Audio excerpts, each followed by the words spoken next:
My daughter's imaginary friend just told me to stop typing. That is what my daughter Hallie told me 3 weeks after starting her new daycare. The place is licensed and clean. Miss Tasha runs it out of a converted ranch with 6 kids and a rabbit named Butter. Hallie loved it at first, but then she started saying a word I didn't know. Moppin'. That's how she said it. Mop-in. 2 syllables. She'd say it in the car and in the bath. When I asked Miss Tasha if Hallie had a friend named Moppin, her face did a thing. She said no and quickly changed the subject. That night, Hallie was in the tub and said, "Moppin says you have pretty hair, Mama." I sat on the bathroom floor, trying not to let her feel my hand shaking on the edge of the tub.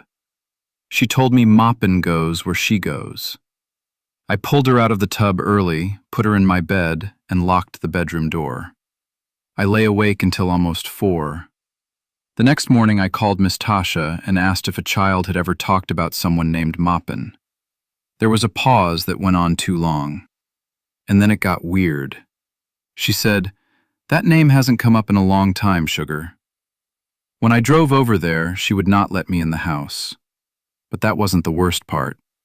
She said some of the kids over the years have had a friend they talk about, and if Hallie was upset, I didn't need to bring her back. I asked if there was something in her house. She said, "Baby, there's something in a lot of houses." I have not taken Hallie back in 11 days. I thought it stayed there, but last night I found her sitting up in the dark, whispering to the corner where the ceiling meets the wall. She said, "I'm telling him good night. Moppin came with us." At some point around 3 a.m., I heard a soft sound in her room, like somebody letting out a breath they'd been holding a long time. I got her dressed and drove to a grocery store parking lot because I couldn't think where else to go. I'm writing this from the driver's seat while she eats crackers. She just looked up at me and smiled. She said, "Mama, Moppin says stop typing." I have not told her what I'm doing on my phone. Up next. For $200, my only job was to sit on a box from midnight to 4 a.m. and not get up. It was a quick way to make some cash without working too much. When I saw the ad on a forum, the high pay attracted me immediately. Sitter wanted, Friday night from midnight to 4 a.m. I liked that the hours were fixed, so I wouldn't wait too much for the parents to come home and end up staying longer than we initially agreed on. Some parents were scammers, man, always promising to come home earlier than they did and refusing to pay me for the extra time. The ad was simple, but mentioned nothing about kids. I called the number, and upon being asked about the children, the voice on the other end went silent. There's no child, ma'am.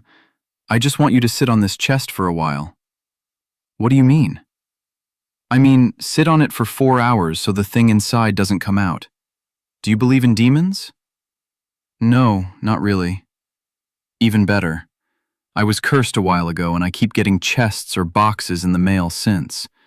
If I open them, there's nothing inside, but if they're not blocked, something weird comes out of them at night. That's how my last boyfriend went missing. I didn't believe in it, and I woke up one day to find the chest opened and empty, and him gone. I'll just mail the package to you. You don't even have to come to my house. You can literally mail it back in the morning." I honestly thought it was a little funny. We met in a park and she showed me the chest. I inspected it and opened it. It was empty. It was a simple wooden chest with nothing to show and nothing to hide. I took it home. I sat on it shortly before midnight. I would sit on it from 12 a.m. to 4 a.m. for the $200. End of discussion. And that was when things took a turn for the weird. Oh, and it might try to trick you. Your phone might ring, or doorbell, anything like that, just to make you get up. Don't listen. Sure, easiest $200 ever made. I sat down on the wooden lid and watched reels on my phone. The chest was oddly warm, and at some point around 1 a.m., I could feel a murmur inside. Around 2 a.m., I heard a knock from the inside of the chest. I turned off my phone. Had I imagined it? I was beginning to doze off, so I played some game on my phone to remain awake. At around 3:44 a.m., I got a text from the woman who posted the ad, asking me if anything strange happened. I replied no, and she said I could get up now. I wanted to wait until 4 a.m. hit, just to be sure. I did well, because the next day the owner claimed to not have sent any text at all. Surely enough, I checked, and the text I'd supposedly gotten that night was gone. It had tried to trick me to get up earlier. Smart. Over the next 5 months, I sat 15 other times. The woman explained that sometimes she got another chest in the mail, and that's how she knew she could throw away the old one. I had to sit on shoeboxes, closed baskets, and once a sealed suitcase that made a wet, shifting sound whenever I adjusted my weight. The freakiest experience I had was around gig 7 or 8, when I heard a loud thud upstairs. I live alone, and it was roughly 2 a.m., but I couldn't investigate. I just sat there and waited for 4 a.m. to come. Nothing was out of place when I checked. Another time, I heard my cat meowing from inside the box. Well, Sam, I remembered thinking, if you're really in there, you can wait for another hour. You won't die.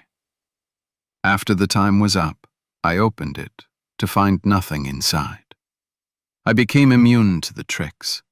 Something truly demonic was going on, something I couldn't explain, but I was smart enough to not disobey. She redirected the last package to me, so I got a delivery. Inside was a tiny chess box with weird paintings on the side. The kings and the queens had sinister faces painted on them, and their eyes freaked me out so much that I shoved them back inside and closed the lid. Its size allowed me to sit on it while in bed, so I took it upstairs and got to work. Around 2 a.m., my doorbell rang. It rang and rang. Then I heard desperate bangs on the door. Then silence. Then footsteps downstairs. I knew it was trying to trick me, but it was still freaky. Thump, thump, thump, up the stairs. I was glad I'd closed my bedroom door. The footsteps stopped in the hallway. In the silence, I could make out harsh breathing. It sounded like someone trying to contain their excitement. Fingers tapped against my bedroom door. Every breath felt like pushing a boulder up a hill. My doorknob turned, but the door didn't open. This was one of the worst hallucinations I'd ever had. The footsteps moved downstairs in a weird, demented waltz. I called the woman. Hey, someone is waltzing downstairs, man. They were right at my bedroom door. I know this is a hallucination, but it is messing with my head too much. I'll finish this gig, and then I'm afraid you'll have to find someone else. I'm really sorry to hear that. Well, you have another hour to go. Yeah. You having fun at the party? Yeah, but you can still call me if you're freaked out. Just don't get up, please. No matter what. I mean, it's not an uncomfortable position, since I'm literally laying in bed right now. Sort of. A pause. You're laying in bed? Yeah. The rhythm downstairs increased. But how? You put it on your bed? I mean, it's a chess box. It's small. Another pause. What do you mean, it's a chess box? She asked. That's what you sent me. No. I sent you a cardboard box with nothing inside. I don't know what you found inside, but I sent it empty. Please, for the love of God, tell me you didn't fall for it. Blood rushed into my cheeks. The waltzing downstairs continued. You can't mail a chess box by itself, I responded. You were not supposed to receive a chess box. Please tell me you didn't leave the cardboard box unattended. It was the packaging, I replied, on the verge of tears. The waltzing downstairs stopped. I remembered the cardboard box that came in the mail.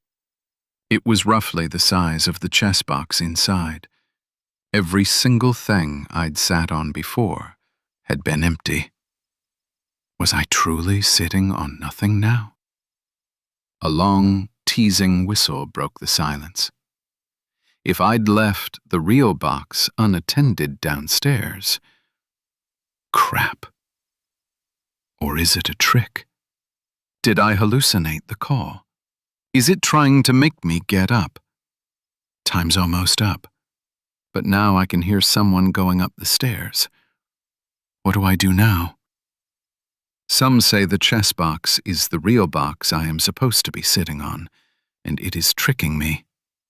It cannot run tricks in the daytime, and I saw the chess box inside the bigger cardboard box during the day. I cannot trust what I hear between 1 a.m. and 4 a.m. The phone call saying the chess box wasn't real happened at 3 a.m. So it could be a lie. My best bet is to hope the phone call was faked and the chessboard was the real box. If I get up early, I am definitely toast. If I wait out the clock, I still have a chance to try to sort it out after the deadline. I may be dealing with a Dybbuk, a nasty little bugger. Let me know in the comments, would you stay on the box or risk a run for it? Up next. Everyone knows the rule about the girl in the pink dress. If she speaks to you, you must never answer. Her family, stricken with grief, buried her quickly in her favorite frilly pink dress. Some say she wasn't dead yet. If you walk alone near the abandoned fairgrounds at night, you will hear footsteps behind you, soft and uneven, like a child in patent shoes. When you turn, nothing is there. But if you keep going, she gets closer. And if she speaks to you, you must never answer. I used to laugh it off. A ghost in a pink dress? Sounded like small-town nonsense. But curiosity gnaws at you. One summer night, I decided to test it for myself.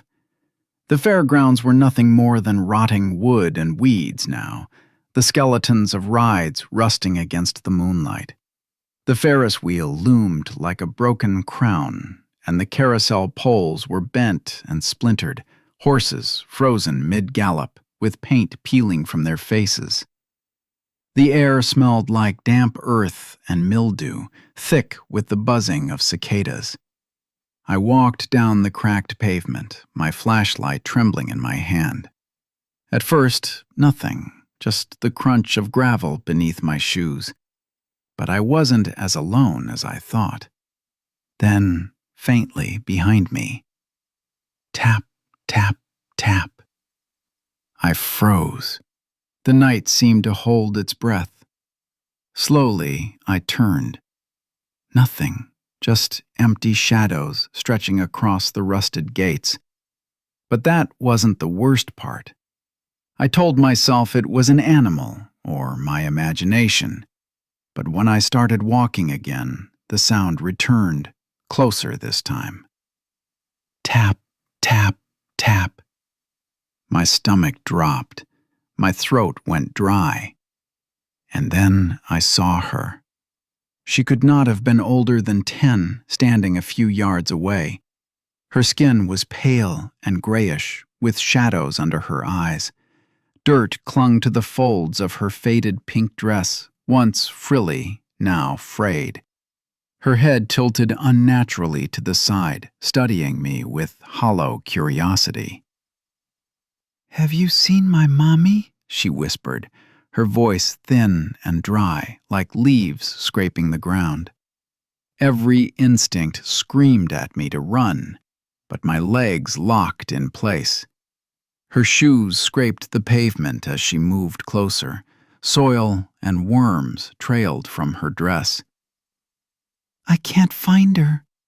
Will you help me?" Something deep in my gut howled, "Don't answer." But my lips betrayed me. The word slipped out before I could stop it. "No."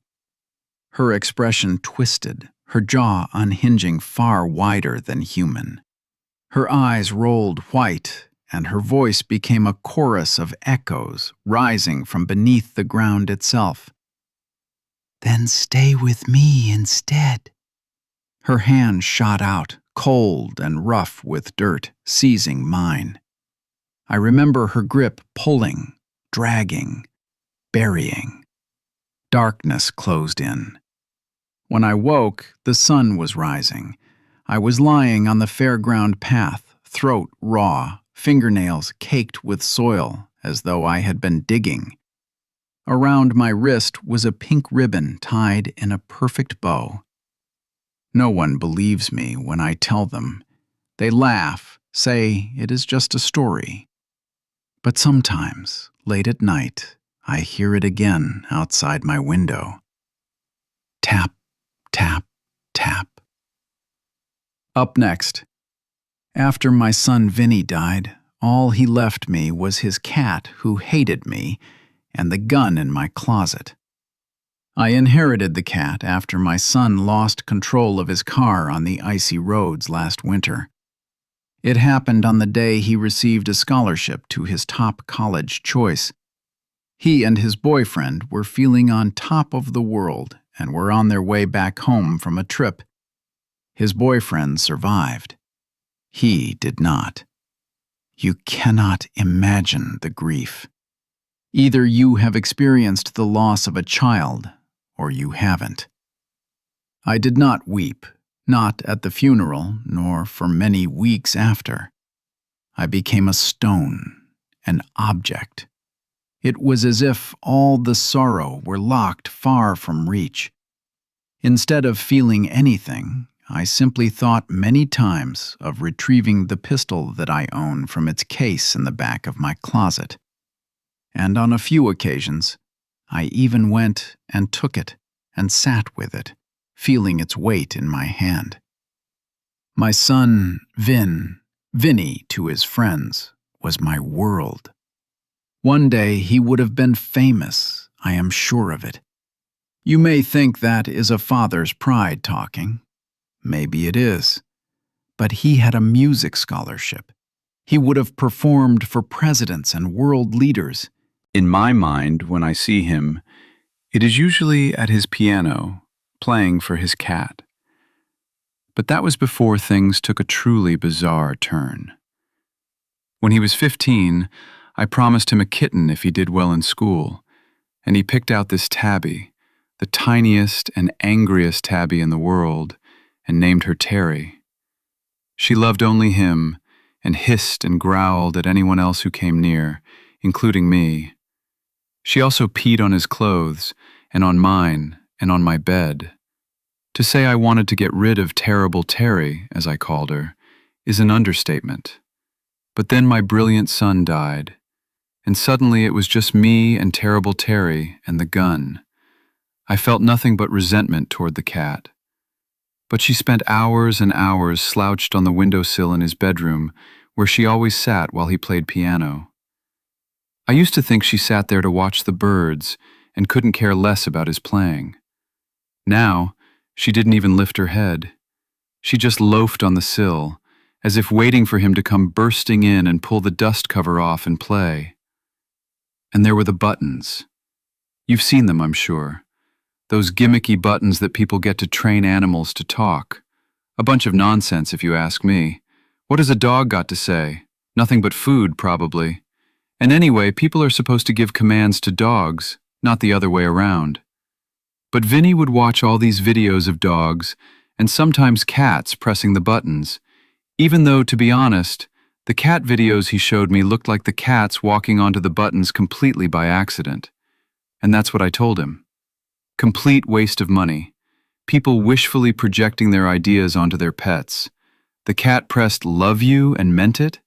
Cats only know hunger and selfish desires. Well, my stubborn, dreamy-eyed, cat-loving son bought a set of those buttons. He pre-recorded dozens of them, but began with just a handful. Food, cuddle, outside, music, dad, and Vinny.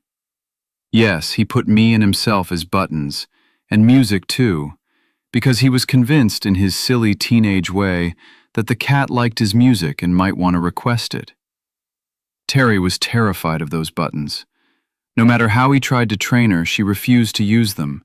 She hissed, she swatted, she wouldn't go near them. She knew exactly what they were for, I'm sure of it. She even knew the words, because he'd say to her, "Let's have some music." And she would go to her perch by the piano and wait for him. But when it came to the buttons, she refused. Terry loved those buttons about as much as I loved Terry. But then, like I said, came the accident. Suddenly my son was gone. The house felt wrong, empty. Terry was a husk. I put food out, but she didn't eat. I didn't know how to read her signals. She hissed at me if I came near. I decided I should get rid of her. I couldn't keep his cat. The cat hated me anyway. I will get rid of her, I thought, and then I will be done with me too. But I couldn't bring myself to get rid of my son's cat, and I couldn't shoot myself while the cat was still alive. And so we were stuck, me and the cat. And then one night, I was up in my room contemplating the gun when I heard the recorded voice downstairs speak. "Vinny." I assumed it must be a mistake. She must have walked over the button. The cat was finally talking, and I felt my son returning. But then it came again. "Vinny, Vinny, Vinny." I stood there, listening to that cat press Vinny over and over, and tears came into my eyes. It was like a key turning in a lock, a crack in the dam that then finally burst. I gasped, loud, gulping sobs. Finally, the tears came from my son, and when the flood was over, I came down and found tiny Terry sitting by the buttons, looking miserable, and I scooped her up and told her, "I miss him too." And for once, she didn't swat me. She gave only the smallest growl. I put her down and got her some food, got myself some too. We both ate. That was the beginning. I thought we were healing, but the cat had more to say. Since then, I've added more buttons. You see, I'm not an animal person. I didn't understand Terry's body language, her wants and needs, without the buttons. She finally started using them, training me. She has a wet food button, a kibble button, and she has a no button to use if I show her the wrong food. I also added from my son's collection the love you button and a Terry button. And I began to make a habit of pressing love you Vinny and love you Terry. I was genuinely in shock how much she communicated. The first time she pressed "Dad, love you," I almost broke down all over. I couldn't believe it. She looked like she wasn't even trying. She just casually walked over the buttons.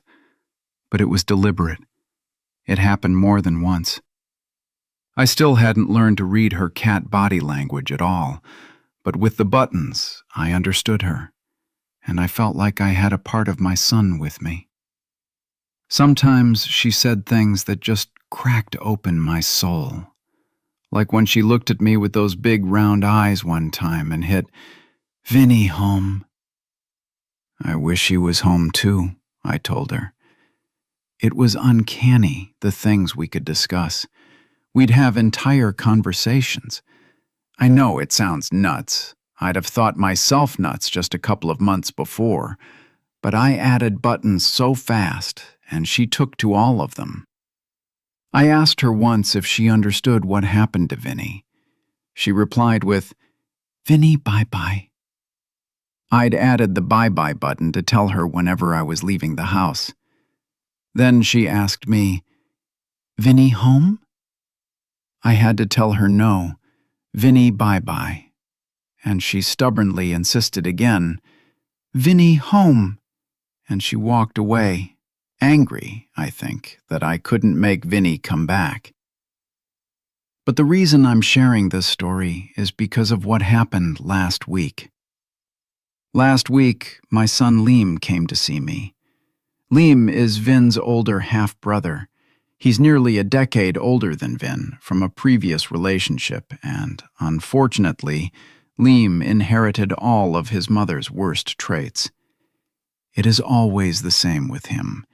He begs for money, gets abusive if I do not give it, and disappears once I have made him a loan he will never repay. I cut off all funds to him a few years ago and told him I would no longer enable his habits.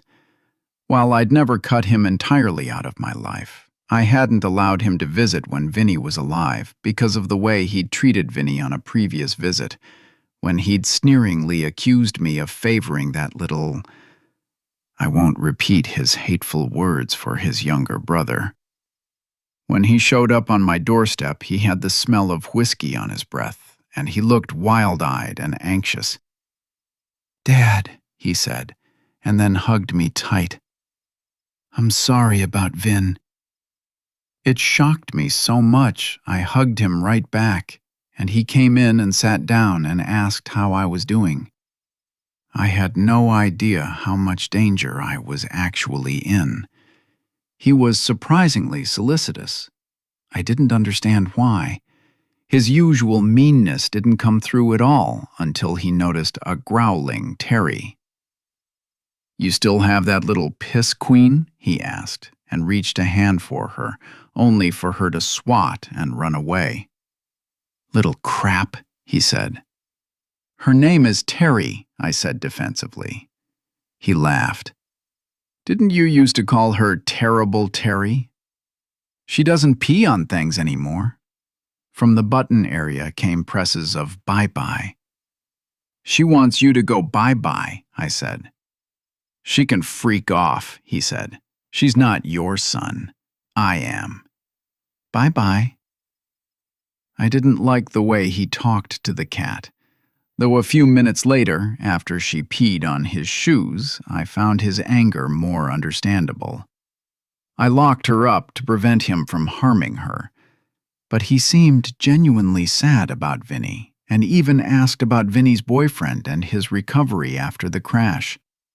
I wondered if he had come over to try to patch things up between us, maybe to start off on better footing, like me and Terry had. Until he asked me what was going to help with Vinny's college fund. "I haven't decided yet," I told him. "I'm still processing all of this." "But he's not going to use it, right? I mean, even before the accident, the money you'd been saving for him, he had a scholarship, right? He wasn't going to need it, and he definitely won't need it now." "Dad, I could use a loan." "Liam, you still have one son left, Dad," he burst, and there was the old rage. "Why do you always treat me like this? Even when he's dead, he still deserves more than I do. I bet you cut me out of your will, too, huh?" "I did not." "You didn't?" "No. You both get equal shares." "Oh. Okay. Okay." He calmed down. "Sorry, I have a lot of resentment, I guess. I'm sorry. But about the loan, is there any way?" "I will have to think on it." Okay. You think I'll make us drinks, okay?" I should have known what was happening when he went into the kitchen and was fumbling around longer than necessary. I should have known, but how could I? I had already lost one son. How could I suspect the other? How could I imagine the worst? I wanted to believe things would be better. I drank the alcohol he put in front of me without thinking. I assumed the wooziness was just the booze. It had been a long time since I'd had a real drink. Somewhere, in the bedroom where she was locked up, Terry was howling her little heart out. I'd never heard her make those sounds, and said I was going to let her out. But when I got up, the whole world lurched. Liam's arms caught me, and he said, "Got you, Dad," and then kept whispering in my ear, his breath still reeking. Sorry, but you're making me do this. If you just give me that freaking loan." I didn't start to panic, really panic, until he propped me up on the sofa and went upstairs with the question, "You still keep your gun in the closet?" The fear hit me in a wave then. I felt like I was floating, like I was drifting away from my body, like I was lost in some strange and horrible dream. I tried to stand, to stumble to the table and grab my phone, but I fell and heard the crack of my head against the table's edge. The ground came up to meet me. Pain shot through my skull. Footsteps thudded overhead, cursing as he rifled through my closet. I tried to pull myself up again, finally managed to grab my phone. The screen swam in my vision. My fingers were fat and clumsy as I tried to push the keys to call for help. A hand smacked the phone out of my grip. "It's because you won't help me," Liam rambled, as he again wrapped his arms around me to try to get me onto the sofa. "Everyone knows you're depressed, suicidal, can't handle Vinny's death. You should have just done it, man. If you'd just done it, I wouldn't have to." "Please," I gasped. "This is the only way. This is how it was going to be anyway. You don't even want to live anyway. In your own way, you're helping me out here in the end," he said. And then, in response to the howling from the other room, he suddenly shrieked, "Shut the freaking up!" The howling stopped.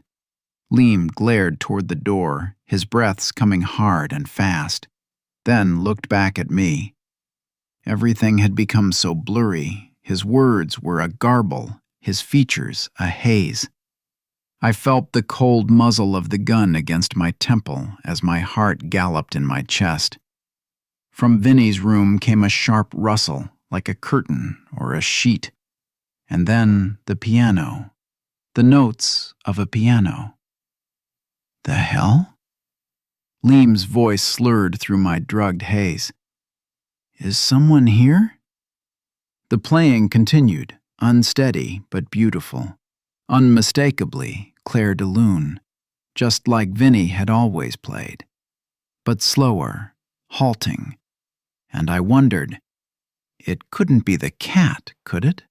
It almost sounded like the cat walking deliberately across the keys, the same way she walked across the buttons. But that would have been impossible. "Who's there?" snarled Liam. "Vin," was all I could manage. He snatched up the gun and stalked toward the bedroom door. In my blurry vision, he wavered back and forth.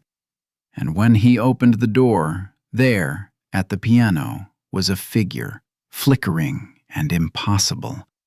A figure that both was and was not there. And Liam screamed and raised his arm, and the world exploded as the gun went off. And then there was the yowling of the cat, and the cat came charging out, all bristling like a tiger, and with her that same figure from the piano, and Liam was screaming in terror and fired the gun again and ran out the door. What I remember next is waking in the emergency room. Neighbors apparently called police after hearing the gunshots. When I was discharged and returned home, my head wrapped from the concussion, I was relieved to find Terry whole and unharmed. She hurried over to greet me, tail up. I'd finally started picking up her body language to know a greeting when I saw it. But it wasn't just the tabby greeting me, I knew. You see, I'd finally realized something. A cat can't play a piano. And this cat couldn't use buttons, not of her own volition. Maybe it hadn't been Terry talking to me all along. Maybe it was, and always had been, Vinny. And so, as I extended my hand and Terry rubbed my knuckles, I told her, "I love you. I won't ever hurt myself. I promise. I will survive. You can be free. I love you." Terry rubbed my hand again and rubbed my face when I bent my head to hers. Then she padded over to the buttons and walked across them, and I listened to my son's recorded voice. "Love you. Love you. Bye-bye."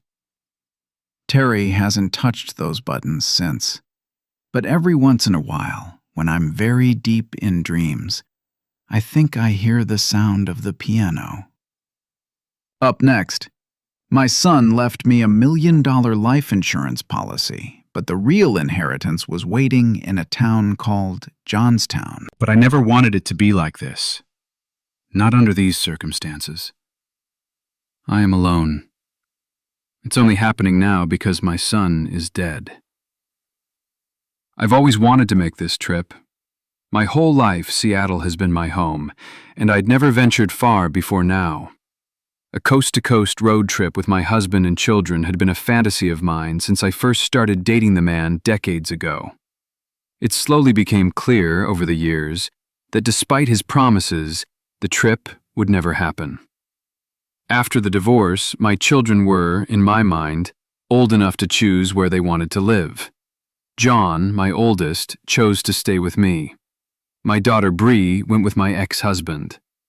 I tried my best to maintain a relationship with her, but she never seemed interested. God only knows what my ex was telling her about me. Growing up, John was my world. I seldom dated after leaving his father. I just never had the time, as I worked 2 or 3 jobs while raising him. It was worth it, though.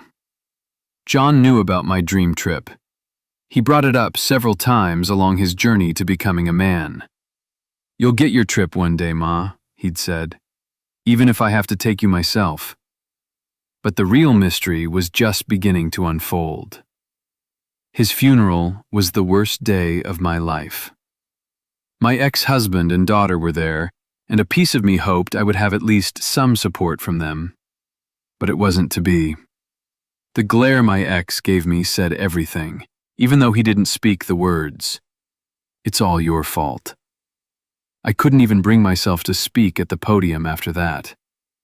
But the real nightmare was only just beginning. My daughter gave a eulogy instead.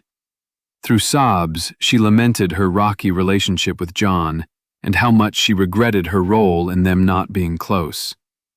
She even went as far as to tell everyone that he had been her inspiration to become a paramedic. John had never married, so I suppose it shouldn't have come as a surprise that he had appointed me the executor of his estate. It was then I learned he had listed me as the beneficiary of $1 million life insurance policy. I didn't give a crap about the money, or really much of anything. I spent a lot of time watching videos of my son on my phone. Every time I pressed play, I wished the house fire hadn't destroyed the old tapes from when our family was together. I would have given anything to see those again. It was at this low point I knew it was time for that road trip. It started off normally enough. I made the usual tourist stops as well as many off-the-beaten path discovered through years of research.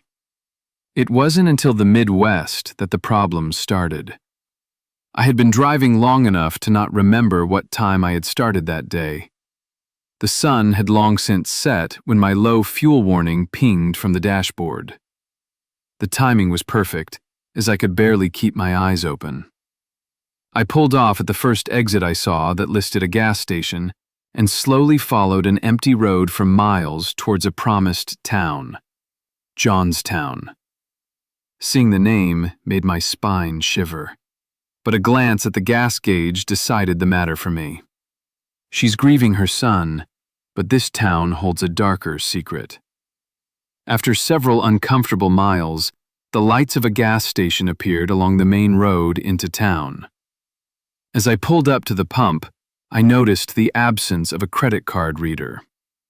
While I did not want to enter the small building before me as a woman alone at night, the .32 Tomcat pistol in my purse gave me enough nerve to go inside to buy fuel. Though outdated, the inside was surprisingly well maintained. I went straight up to the counter, where a young man in a camo hat stood, looking thoroughly uninterested. "Hi," I said, forcing a smile. "Can I get some gas on the pump out there?" The man stared at me without a word. Though I held my smile, I felt the hairs on my neck standing up. I could have sworn the lights inside dimmed slightly when he began pushing buttons on the register. "How much?" he asked in a monotone voice. "50, I said, sliding cash onto the counter. "Keep what's left, if there is any." Without breaking his gaze to so much as glance at the bill, the man slowly reached for it. For a moment, the image of him snatching my arm and pulling me over the counter flashed across my mind. But he simply opened the drawer and placed the bill inside. "Anything else?" "No, sir, that's it." "Thank you," I said before speed-walking back to my car.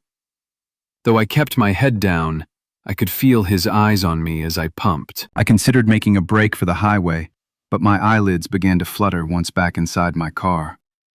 I could see the town ahead and decided it wouldn't hurt to at least see if the motel seemed safe. As I made my way down the main street, every building was dark except for the motel. It was an unassuming rectangular building with 2 floors. Most of the windows were dark, but the few rooms with lights on were somewhat reassuring. I sat in my car for a moment, the engine still running. Nothing seemed unusual as I scanned the parking lot. It seemed safe enough to walk inside. I grabbed my backpack, stepped out of my car, and paused for a moment. I had no idea what was waiting for me inside. I couldn't help but think of how much safer I would feel if John had been with me. When I walked towards the entrance, I looked back towards the street. To my surprise, the closest building was lit. The neon sign out front read, "True Video."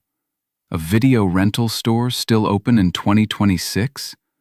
Wow, guess the town's a little behind, I thought. The motel manager greeted me as I stepped inside the front entrance. To my immense relief, she seemed to be a perfectly normal lady, roughly my own age. Now much more at ease, I opted to rent a room, and she gave me a physical iron key. Room 211 was exactly what you might expect. Old, small, with decor not updated since 1970. What paint that was visible in spots above the dreadful floral wallpaper was a weathered yellow. A queen bed sat against the back wall, facing a dresser with a TV on it. I set my backpack on the bed before turning back towards the TV. It had been years since I had seen an old tube television, and right next to it, an honest-to-God VCR. My mind went straight to 1999, when John was little. Once a week, I would take him to Blockbuster, and we would choose a film for a family movie night.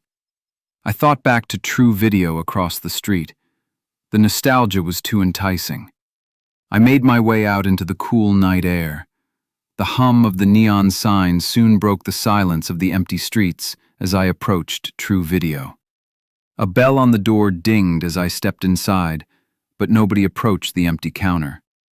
I paid little attention, instead focusing on finding the family movie section. After a brief search, I held in my hands a copy of my son's favorite childhood film, All Dogs Go to Heaven. I stared at the tape as I stood at the counter, lost in my memories. "Anything else for you tonight, ma'am?" came a familiar voice. My eyes snapped upward to see the same young man from the gas station smiling at me from behind the counter. I felt a chill race throughout my body. I couldn't respond. While the young man's clothes and demeanor were entirely different, it was definitely him. This time, however, I noticed a small, circular scar on the side of his neck, as well as a name tag. Michael. My silence seemingly didn't affect the man, as he held his warm smile for several silent seconds. I regained control of my body and shook my head vigorously. "All right then," he beamed. Your total is $5.37. Quickly, and with a shaking hand, I pulled a 5 and a 1 from my purse and dropped it on the counter, ignoring his outstretched hand. The man simply scooped the bills off the counter as if I hadn't been so rude and handed me my change. "Thank you for your business, ma'am," Michael said cheerfully. "Have a wonderful evening." I hurriedly left without a word, tape in hand. I didn't stop until I was safely locked back inside of my room, now wide awake. Eventually, I reasoned to myself that the men must be brothers, or maybe even cousins. It made sense with the limited employment options in a town this small. While still on edge, I was finally relaxed enough to push the tape into the VCR and settle myself in the bed. Of course, I was crying within the first 5 minutes of the film. It was like being brought back in time without my son there waiting for me. I cried harder as I thought of his heart attack. He wasn't even 30 yet. The coroner said it had been quick, but John had still died alone in the dark. An hour into the film, I had run out of tears. I closed my eyes, ready to drift off as the movie played in the background, when I heard it. Static. Then, I heard my ex-husband's voice from the TV speakers. "He's beautiful. Good job, Grace." I'd know that moment anywhere. Sure enough, there was the home video my husband had taken when John was born. The image of me holding our son in my hospital bed came into focus. Every fuzzy pixel matched the old tapes I'd lost in the fire. The video cut to static, and then to the day we first brought John home. My cheeks were soaked in tears. I was entirely transfixed. John's first Christmas. My dearly departed parents beamed as John happily beat the toy they had gifted him. The video ended just as I remembered it, with John crapping himself loudly in his high chair. But the nostalgia was about to turn into a terrifying revelation. John's first birthday played next. Then his first words. A video I had taken of him racing through the house in his father's cowboy boots came next. Then the day his sister Brianna was born. 3-year-old John grinned ear to ear as he held his little sister. The scene played out just as I remembered, but there was one difference. Whenever my daughter's face looked directly at the camera, the entire screen wavered and slid out of focus. Every video I had ever taken of the kids played in order. Their dance party at ages 6 and 3, their first bike rides. I moved to the edge of the bed as the next film started.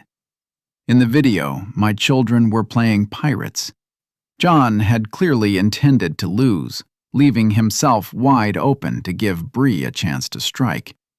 She saw the opportunity and stabbed him in the chest with her foam sword. John died in the most over-the-top way, falling dramatically to the ground. Bree straddled him and paused. Then she brought her sword down on his face in a rage. Over and over, shrieking, "Die! Die! Die!"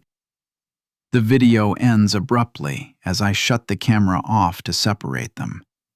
The screen went black. I tensed to stand up, but then the screen began a new video, one I had taken on my phone. John's 16th birthday. He sat with a scowl as I sang happy birthday to him. The screen flickered again. What I saw next changed everything I thought I knew. This time, the video wasn't one I recognized. In it, my teenage kids were arguing. He held a sandwich bag of something I couldn't quite discern. "Answer me," he said. "What is this? Where did you get it?" "Screw you!" my daughter shouted. "Give that back!" "Sis, this stuff can get you arrested." "I don't care! It's my life, not yours!" "I'll tell Mom if you don't tell me where you got it right now." "Go ahead," Bree shouted. "I don't give a freaking what Mom thinks. Dad won't believe either one of you anyway." At this, John winced. He looked helpless. "I just don't want you to lose everything," he said quietly. "You think I've never done this stuff before? I'm gonna party if I want." Before I could acknowledge the brick in my gut, the video changed again. It was the home I shared with John after the divorce. The shot came from somewhere across the street. Then, an orange glow appeared in one corner of the house. The fire. And worse, a figure passed by the flames, fleeing the scene. My heart nearly fell out of my body. The fire department had suspected arson, but no concrete evidence had emerged. The next video began, John's high school graduation walk. Then the final video appeared. My 2 kids were sipping vodka at John's kitchen table. It was nice to see them getting along. My daughter pounded down the last drops and excused herself to refill her glass. With her back to John, she filled her glass from a water bottle. The frame stopped with a smirk on her face. The screen glitched again. And there was John. My son was sprawled on the floor, drooling and giggling. "Hey, sis," he slurred. "I'm so glad you came over." My daughter's face wavered on the screen again. "No, thank you, bro," she said, slowly reaching into her bag before kneeling down beside her big brother. "You've done your part perfectly." "Part?" he said. "Ooh, am I an actor now?" The camera suddenly shifted to my daughter's point of view. "Sure," she said, glancing down at the syringe in her hand. "A real A-lister." John grinned. "I'd like to thank the Academy for," he started, but the alcohol had taken its toll. I watched helplessly as whatever she gave him took effect. I saw my son cough, convulse, froth at the mouth, and die, reaching out to his sister for help. "That jerk'll get the money," Bree whispered after John stopped moving. "I'm sure of it, but I'll figure something out." The screen abruptly went black. The VCR ejected the tape. I snatched the tape and sprinted out of the room. I reached the bottom of the stairs and my eyes shot across the street to True Video. The storefront was entirely dark. I stormed up to the building with "Stop Dead." The windows were shattered and boarded up. The neon sign was broken and clung to charred brick by a single rusty bolt. When I stepped inside, I found it completely destroyed. What remained was caked in dust and ash. My eyes fell to the counter. On it, a small television flickered to life. Michael came into focus on the screen. "Get her messages," he said. "She never deleted them. She had help getting the drugs. Her boyfriend also knows she set the fire and will break under pressure. Good luck." When he finished, the TV went dark. When I finally regained my senses, I went straight to the only local I could speak to. Bursting through the motel entrance, I threw the tape down. "What the freaking is going on in this town?" I shouted. "Where did that freak at True Video get this?" The manager turned ghost white. "Did Michael give that to you?" "Yes, and what the hell was he doing at the gas station earlier? I want to know what sick game that bastard is playing. I want to know right freaking now." "Please don't talk about my sons like that," the manager interrupted quietly. "Daniel and Michael are my twin boys. Daniel works at the gas station, and Michael worked at True Video. He was killed in a robbery 2 years ago. He was shot in the throat before they burned the store down. But Michael was never one to lie. Please leave. Get justice for your son." So I went home. I found the information I needed. I got the man to talk. The guilt-ridden coward fessed up quickly. My daughter was arrested and charged with John's murder. Last month, the jury convicted her and sentenced her to life in prison without parole. That same day, a VHS tape appeared on my doorstep. My son appeared on the screen. He said nothing, but he didn't have to. He smiled gently and waved once before the video went black. My VCR whirred and opened to eject the tape, though nothing came out. But I got the message. Reddit had a lot to say about this. The top comment from Mediocre Aid 2208 with 60 upvotes reads, "Hope one day you're able to look back on this and find some peace in knowing you did everything you could with what you believed was true at the time." Let me know in the comments which side you're on.